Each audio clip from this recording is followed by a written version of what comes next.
Meet Brian Hampshire, 27, occupation, racing car manufacturer.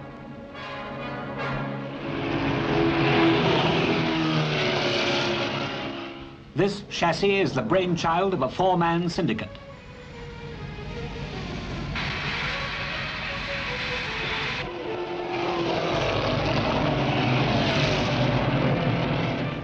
And part of one of the most successful teams in sports car and racing history. All with one object in mind, to win races and to win customers, to keep Britain in the lead in the most competitive sport of all.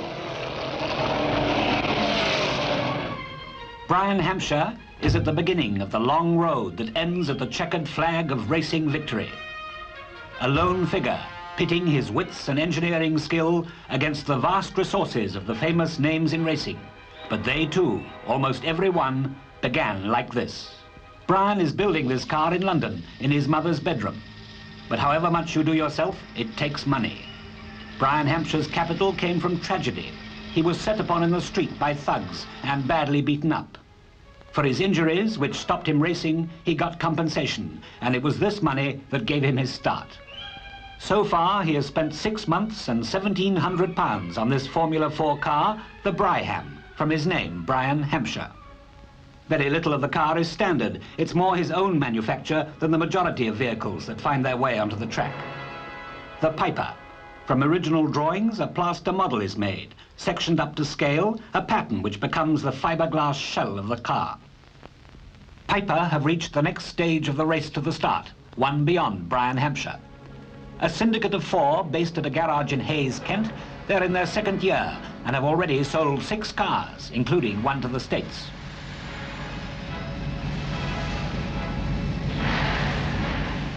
Bob Gaylor is the technical brains of the outfit. Modifications, some secret, are going to develop 320 bhp from a 1600cc engine. At the moment, 205 bhp is thought pretty remarkable.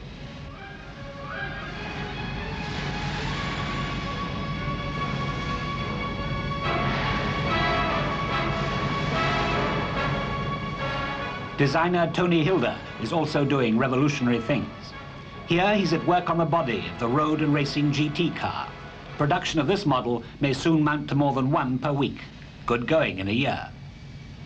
Number 1 brain of a brainy quartet is the ever trilby-hatted George Henrott.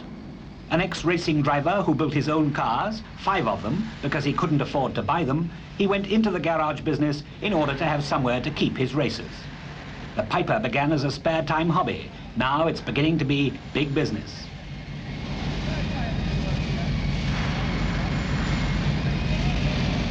Not yet, though, anywhere near as big as Lotus, one of the shining success stories of British racing, and essentially the brainchild of one man. Colin Chapman, away building up his overseas sales when Look at Life called at his brand new Norfolk factory, is that man. An almost unique blend of talents for design, development, pit work and selling, Chapman was once where young Brian Hampshire is now. It took him 15 years to make the breakthrough. Now this factory has a working force of over 500.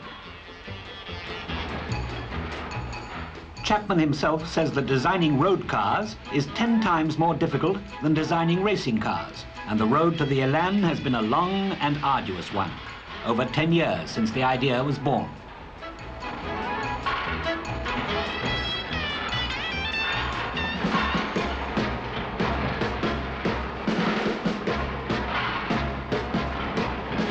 But it's racing that brings the fame that nets the fortune. And replacing the racing version of the Elan is the Mark 47, which got off to a flying start by winning its first race.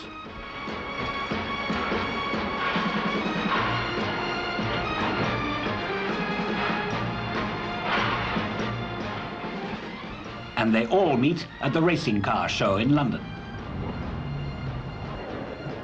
The show was the first in the world to achieve international status. In 1967, over 100 companies exhibited. Enthusiasts saw the new Mark 47. Brian Hampshire was barely ready, but even without top sections, his car drew 5 orders, a subject to test. Piper did well with over 500 serious inquiries and a dozen orders before the car was even finished. Star of the show was champion Jack Brabham's Formula One Repco Brabham, which can exceed 170 miles an hour.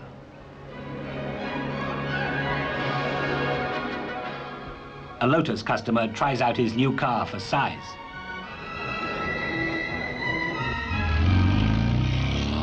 Testing, perhaps the most important stage in the development of any car, whether designed for track or road.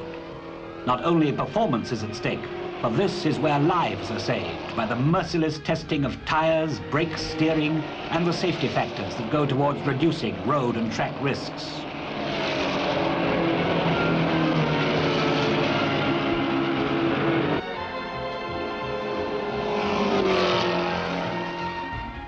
Henroth's precious single-seater Formula 3 racer starts off for a testing session. He won't drive himself. A bad smash-up at Brands Hatch in '55 put paid to that.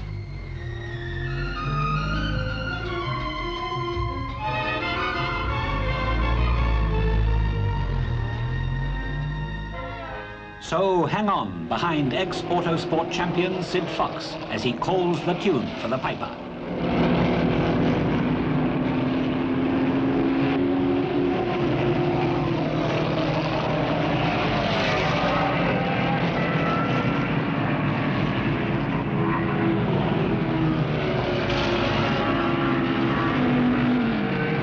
Testing will go on for many days. Fox is feeling for the natural behavior of the car, which must react exactly to the will of the driver. On this occasion, he discovered that the front roll bar needed strengthening. Increasing roll resistance subsequently led to the discovery of another fault. The rear springs were too strong.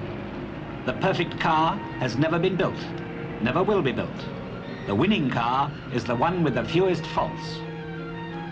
Car racing has become one of the most popular spectator sports in the world. But as we've seen, the race itself is only the tip of the iceberg. The greatest part of the race has been won or lost before the fans arrive.